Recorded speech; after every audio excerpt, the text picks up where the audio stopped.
人家讲总理府嘅文学写嘅都是美浓，咁我就太乐观。迄咩神法贴合哦，也人讲贴合，其实毋免啊。文学最伙加上嘅神法咯，就是俺人嘅神法，毋免讲一定要写到无去过嘅地方，一定用想象嘅哦。故所以总理府其实伊一定一次坚持就是文学就爱整，因为加上就是俺人的神法，是俺人最熟悉的地方哦。毋写也是毋写自家的家乡要写嘛个东西哦。伊写神法，写诗，写戏，写歌神，也就是伊一生啊，毋免讲一定要写嘛个几伟大的人啊，写嘛个无做过的事情啊嘛个，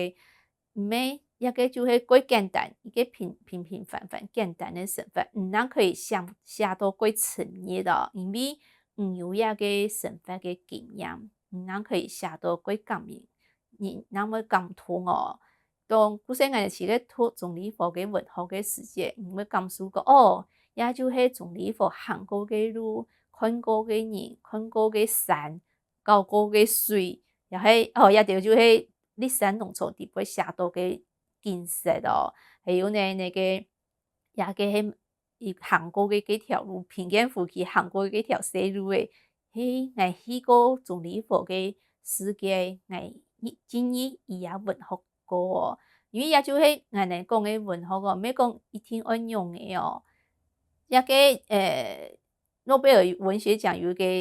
伊讲过一个特辑讲过哦，讲最好的文学其实就是亚神法的范围嘅30公里左右哦。在过后就唔会就无感通嘅啊，俺哋最熟嘅就是一个神法嘅地方，好好同遐个人事物写出来，其实就是最感通人的哦。毋免讲一定要写到无你个什么宇宙啊，也系无认识的地方哦。毋免讲写嘛个大文章，平凡就是几真哦，就是唔同人感情，真是写出来，安尼就是一篇好嘅文章哦。是啊神法，是啊复习，毋写遐个要写嘛个哦。总理府伊一次过坚持的就会台湾文学要写的一定要台湾的事情啊，毋免台湾的事情，毋写个就会无感情。所以像钟天明讲，伊拢捌写一篇文章，伊无做过的事情，结果伊写出来，就本总理府骂，记下是民创方不偏，无参加过遐个庙会，毋要写个出来，安尼迄骗人诶，做毋得。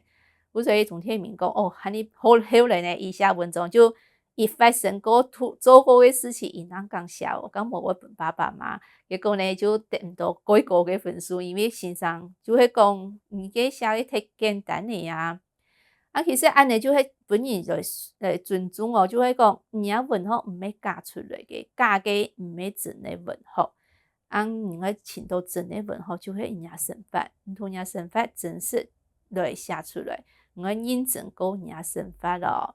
文学其实就是一个人嘅一个反射哦。人家文学，人家神法用嘅，人家文学就会呈现用嘅一个样式咯。所以总理府本人尊敬呢，就是伊一生人为文学来打拼哦。一生人毋会无离开文学过，到过身都还是个过伊也过的。